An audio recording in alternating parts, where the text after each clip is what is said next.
Alors, rebonjour encore une fois. Donc, et bienvenue dans cette partie des exercices du CPC. Donc, on va continuer les exercices du CPC. Donc, voilà le premier exercice qu'on va travailler aujourd'hui. Donc, voilà la question. La question, c'est de présenter le CPC pour les données suivantes. Donc, voilà, on a achat de marchandises 200 000 dirhams, achat de matières premières 100 000 dirhams, vente de produits finis 500 000 dirhams, achat d'emballage 10 000 dirhams, frais de téléphone 5 000, intérêt d'emprunt 3 000, intérêt des prêts 6 000, subvention 20 000 et une amende fiscale de 8 000 dirhams. Donc, on va essayer de classer tous ces éléments sur la structure ou bien sur le schéma du CPC selon le plan comptable. Donc, on va essayer de classer ces éléments-là, bien ces données, selon l'ordre. Est-ce que c'est des charges d'exploitation? Est-ce que c'est des produits d'exploitation? Bien, est-ce que des charges financières ou bien des charges non courantes? Tout simplement, donc, on va les classer selon est-ce que c'est quelque chose lié à l'exploitation de l'entreprise ou bien c'est des charges financières. Alors, pour les achats des marchandises, donc, quand l'entreprise achète des marchandises, c'est tout simplement pour les revendre après. Donc, c'est des achats, c'est une sortie d'argent, donc c'est une charge. C'est l'entreprise achète des marchandises pour les vendre. Donc, c'est quelque chose lié à l'exploitation de l'entreprise. Donc, on va les inscrire dans les charges d'exploitation. Pour achat, encore une fois, achat des matières premières, donc c'est tout simplement, c'est une sortie d'argent. Donc, c'est une charge, c'est quelque chose lié à l'exploitation de l'entreprise parce que l'entreprise achète des matières premières pour produire des produits. Donc, c'est une charge d'exploitation. Pour les ventes des produits finis, donc qui dit vend, dit entrée d'argent. Donc, quand l'entreprise vend des produits qu'il a déjà produits, donc c'est des produits d'exploitation, donc liés à l'exploitation de l'entreprise. Donc, on va les inscrire dans produits exploitation. Pour l'achat d'emballage, donc achat d'emballage, c'est une sortie d'argent, donc c'est une charge. L'entreprise achète de l'emballage pour, disons, pour emballer les produits qu'il va vendre après. Donc, c'est une charge liée à l'exploitation de l'entreprise. Donc, on va les inscrire dans les charges d'exploitation. Pour les frais de téléphone, donc tout simplement, c'est des charges que l'entreprise paye, c'est une sortie d'argent. L'entreprise paye les frais de téléphone d'une manière quotidienne, à chaque mois, à chaque jour. Donc, il y a des frais de téléphone, donc ces frais sont liés au cycle d'exploitation de l'entreprise. Donc, c'est des charges d'exploitation. Pour les intérêts d'emprunt, donc l'intérêt d'emprunt, c'est une sortie d'argent. Par exemple, là, l'entreprise a pris un emprunt auprès de la banque et à chaque mois ou bien à chaque année, il va payer des intérêts à la banque. Donc, c'est une sortie d'argent et financière. Il va donner une partie d'intérêt à la banque. Donc, c'est une charge financière. Pour les intérêts de l'emprunt, là, c'est le contraire. Là, c'est intérêt des prêts. C'est l'entreprise qui reçoit des intérêts à d'autres personnes. Par exemple, c'est l'entreprise qui a donné un emprunt à quelqu'un d'autre. C'est un produit financier. Donc, 6 000 dirhams, on va les inscrire dans les produits financiers. Et pour la subvention, donc subvention, c'est une entrée d'argent. Donc, subvention, soit l'entreprise là reçoit l'argent par l'État ou bien par quelqu'un d'autre. Donc, c'est une entrée d'argent, subvention, mais l'entreprise ne reçoit pas l'argent des subventions chaque jour ou bien chaque mois. Donc, c'est une entrée d'argent non courant. Donc, c'est un produit non courant. Pour les amendes fiscales, là, l'entreprise, par exemple, a payé une pénalité, un retard de paiement d'impôt. Donc, l'entreprise va payer une amende fiscale. Donc, c'est une charge.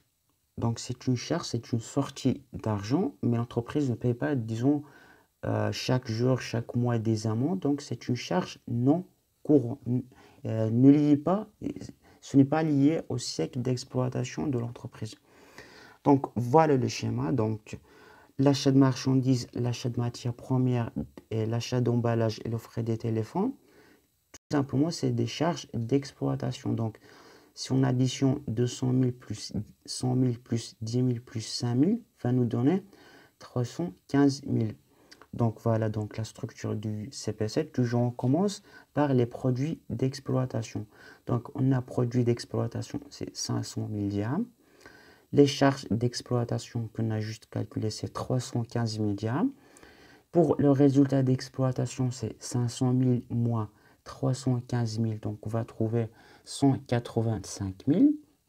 Et après on met produits financiers, c'est l'intérêt des prêts qu'on a déjà vu, c'est 6 000 dirhams. Moi, les charges financières, c'est l'intérêt d'emprunt, 3 000. Donc, résultat financier, 6 000 moins 3 000, donc c'est 3 000.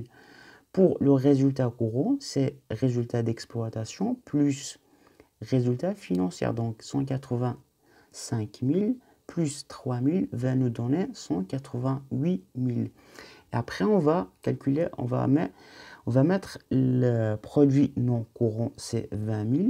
Charge non courant, 8 000. Résultat non courant, c'est 20 000 moins 8 000 va nous donner 12 000.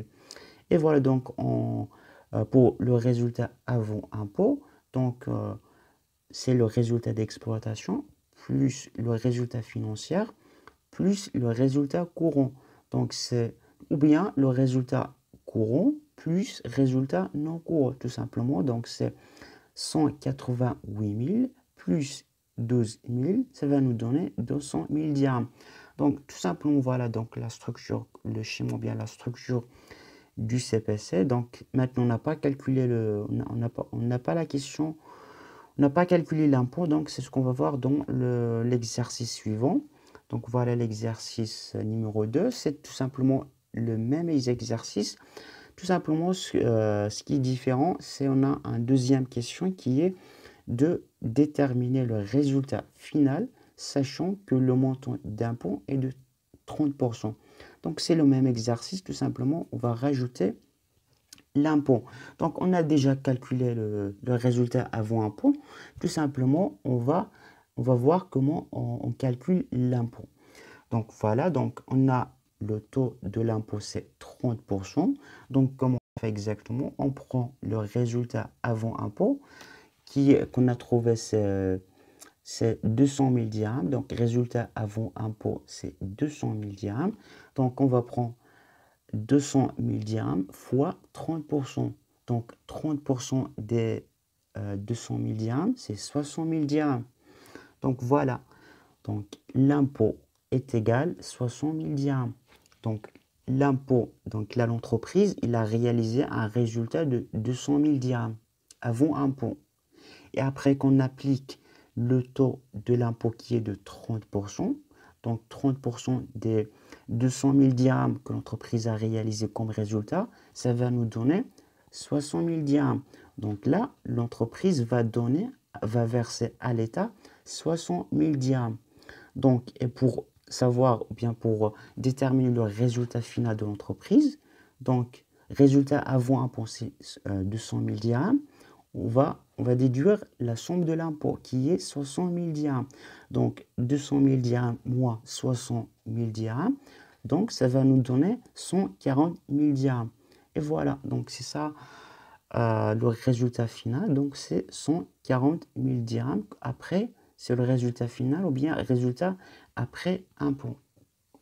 Donc, et voilà en général la structure du CPCE et le schéma. Donc, voilà en général les questions qui se posent au niveau du CPC. Tout simplement, ce qui change, c'est les données, les éléments ou bien comment ça. Voilà. Donc, c'est tout simplement, c'est les mêmes questions qui se posent. Ce qui change, c'est juste les éléments ou bien les données et les chiffres. Tout simplement. Donc, voilà.